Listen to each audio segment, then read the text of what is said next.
자, 이제 방언 기도를 주장하는 분들은 지금부터가 굉장히 좀 중요한 것 같은데요.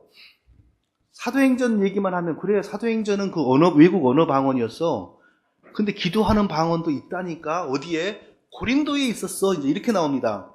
그럼 과연 사도행전의 방언과 고린도의 방언은 다른 방언이었고 고린도에서는 정말 기도하는 방언이 나왔을까요? 그리고 바울이나 누가 고린도 교인들에게 하나님이 너에게 방언하는 기도하는 방언을 주셨다. 천상의 언어, 하늘의 언어를 너에게 주셨다. 이렇게 가르친 사람이 하나라도 있었을까요? 없었습니다.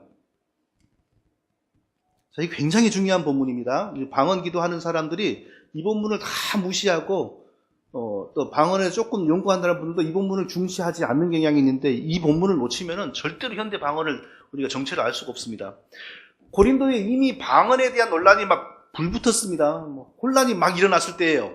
그래서 바울이 그 문제를 해결하기 위해서 편지를 쓰지 않습니까? 그래서 고린도전서 14장에서 집중적으로 이제 방언 문제를 다루는데, 자, 거기서 우리 한 목소리로 다 같이 우리 한 목소리로 좀 읽어보겠습니다. 율법의 시작.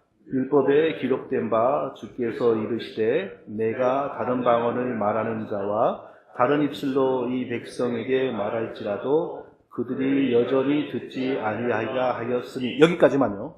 자, 지금 이제 방언을 다루는 데 있어서 방언을 설명하는데 고린도 교회 방언을 설명하는 데 있어서 바울이 어떻게 시작합니까? 율법에 기록된 바 이렇게 시작합니다. 이 말은 뭐예요? 구약 성경에 나와 있는 대로 이 뜻입니다. 구약 성경에 나와 있는 대로 이 뜻입니다. 내가 다른 방언을 말하는 자와 다른 입술로 이 백성에게 말할지라도 그들이 여전히 듣지 아니하리라 하였으니.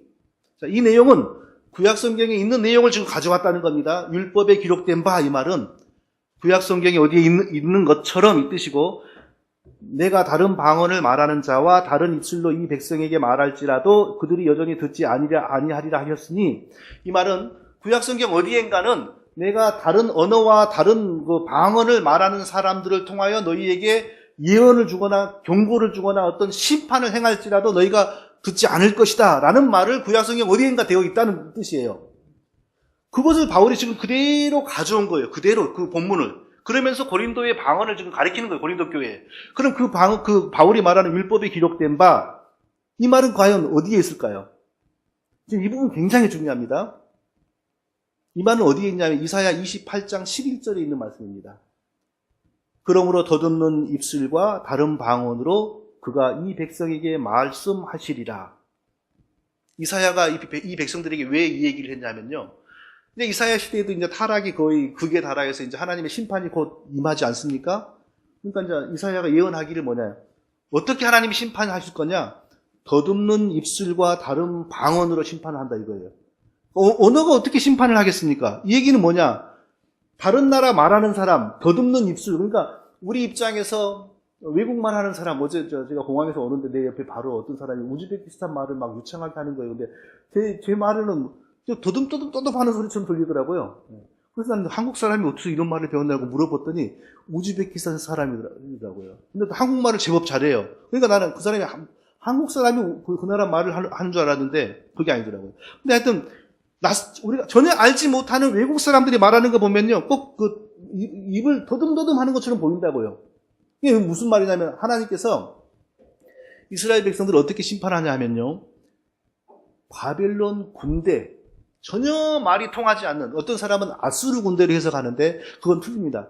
아수르 말하고, 구약의 그 이스라엘 백성들의 말은 근본적으로 같은 어원이 많아가지고, 이스라엘 백성들이 배우지 않아도 아수르 사람들이 하는 말을 많이 알아들었어요.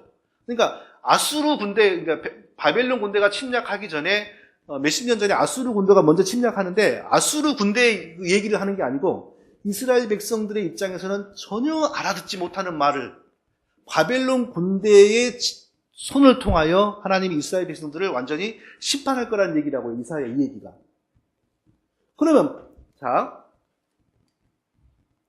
그러면은 왜 지금 고린도 사람들이 방언으로 지금 혼란을 겪고 있는데 바울이 율법에 기록된 바 주께서 이르시되 내가 다른 방언을 말하는 자와 다른 입술로 이 백성에게 말할지라도 그들이 여전히 듣지 아니하리라 하였으니, 이 얘기를 왜 하겠습니까? 왜 하는 거냐면 근본적으로 여기서 우리가 알아야 될 게 뭐냐면은 하나님이 고린도 사람들에게 지금 방언을 기도의 언어다, 천국의 언어다라고 가리키는 게 아니라는 거예요. 하나님이 주시는 방언은 외국어라는 사실을 여기서 지금 말하는 거예요. 구약의 이스라엘 백성들을 외국말하는 전혀 알지 못하는 바벨론 군대를 통하여 이스라엘 백성들을 물리적으로 심판하시던 것처럼 지금은 어떻게 하나님 심판이 왔냐? 택함 받았다고 자부하는 이스라엘 백성들이 예수님을 배척하고 예수님 오히려 죽였어요. 그러니까 하나님 심판이 어떻게 나타나냐? 이스라엘 백성들에게서 쉽게 말하면 촛대를 이방인들에게 옮긴다는 거예요.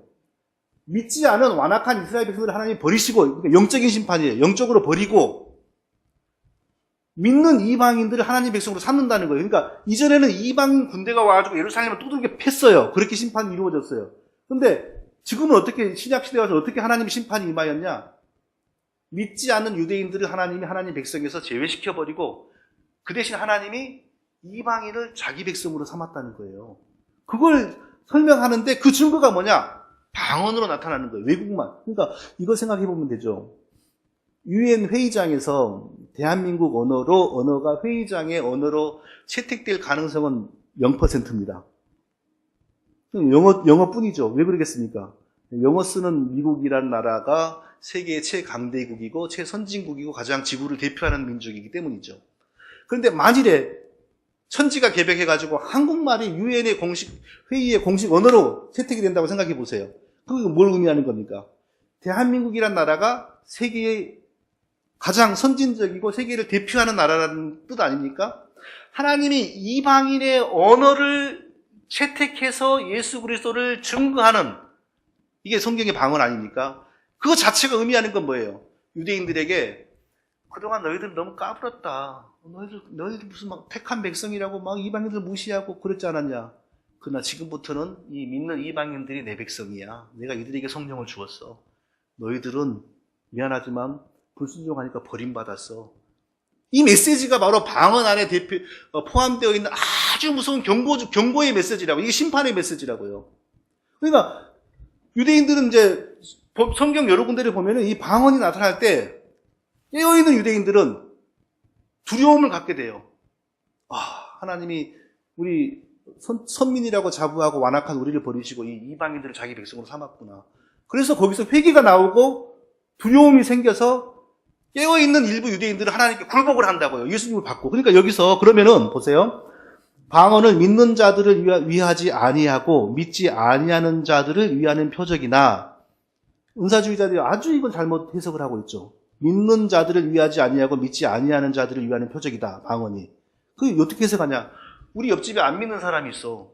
그냥 안 믿는 사람은 내 방언하는 걸 보면 예수님 믿게 돼. 이렇게 해석을 하잖아요. 바울은 그 뜻이 아니라고요. 유대인으로서 교만하고 완악한 예수님을 안 믿는 자, 이들에게 지금 경고가 되는 게 방언이라고.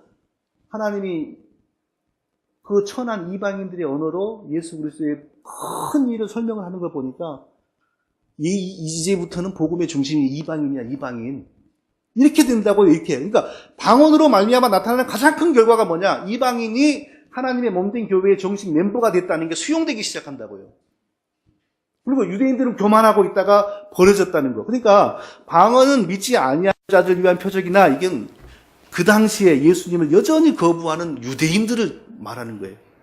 그렇게 해석이 된다고요, 이게.